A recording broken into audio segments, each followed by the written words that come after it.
Tendance, mon ami. Chaque soir en ouverture de Smart Bourse, nous retrouvons Pauline Gratel qui vous apporte les infos clés du jour sur les marchés. Bonsoir Pauline. Bonsoir. Et donc cette série de décisions de politique monétaire, commençons avec la Banque Centrale Européenne. Oui, sans surprise, la Banque Centrale Européenne maintient son taux de facilité de dépôt à 2%.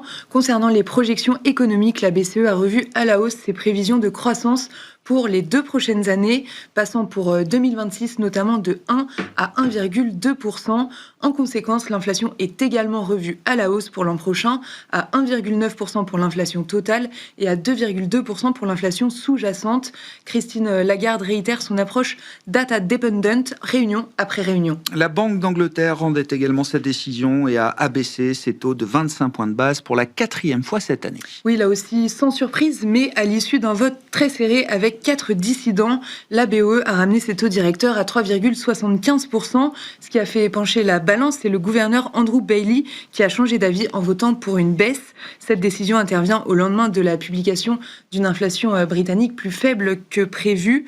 Concernant les projections, la croissance devrait stagner à la fin de cette année. Et puis les banques scandinaves rendaient également leurs décisions, la Riksbank et la Norges Bank. Oui, comme prévu, la Banque de Suède a opté pour le statu quo, laissant son principal taux directeur à 1,75% et prévoit de le maintenir ainsi pendant un certain temps. La Banque de Norvège maintient également son taux inchangé à 4%, mais indique qu'un assouplissement en 2026 est probable. Et puis, côté macroéconomique, cette fois, les statistiques du passé ressurgissent aux États-Unis et l'inflation était le grand rendez-vous du jour côté américain. Oui, l'inflation américaine de novembre est inférieure aux attentes. Elle progresse de 2,7% sur un an, quand les analystes l'attendaient à plus 3,1%.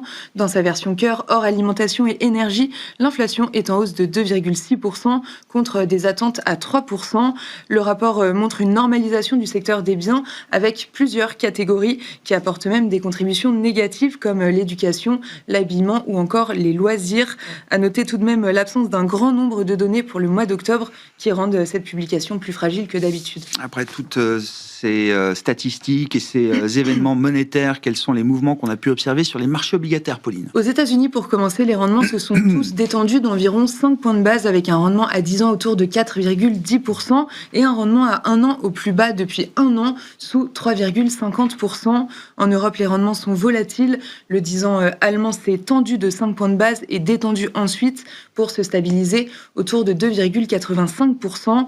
Le rendement britannique de même échéance évoluait au-delà de 4,50% avant de repasser sous ce seuil. Sur le marché des changes, la livre sterling se renforce et le dollar est stable avec un euro-dollar autour de 1,1750. Qu'en est-il des tendances observées sur les grands indices actions ? Les indices américains rebondissent à l'ouverture de 1% pour le S&P 500.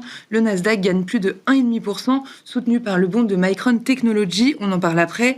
En Europe, les indices évoluent en ordre dispersé. Le FTSE est autour de l'équilibre.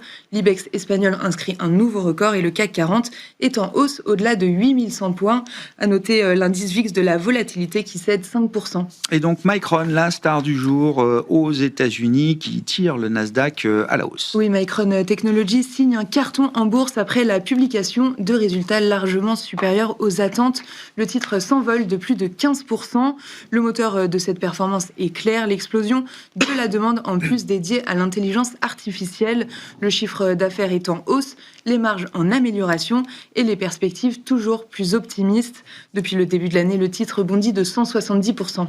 Un mot de l'agenda de demain pour les investisseurs et pour conclure la semaine, Pauline. Les investisseurs prendront connaissance de la dernière décision monétaire de l'année, celle de la Banque du Japon, qui devrait donc relever ses taux de 25 points de base à 0,75%. Toujours au Japon, on regardera aussi l'inflation pour le mois de novembre. Et ce sera une journée d'échéance trimestrielle également sur les marchés pour conclure ou quasiment conclure cette année 2025. Pauline Gratel avec nous chaque soir en ouverture de Smart Bourse. Tendance, mon ami.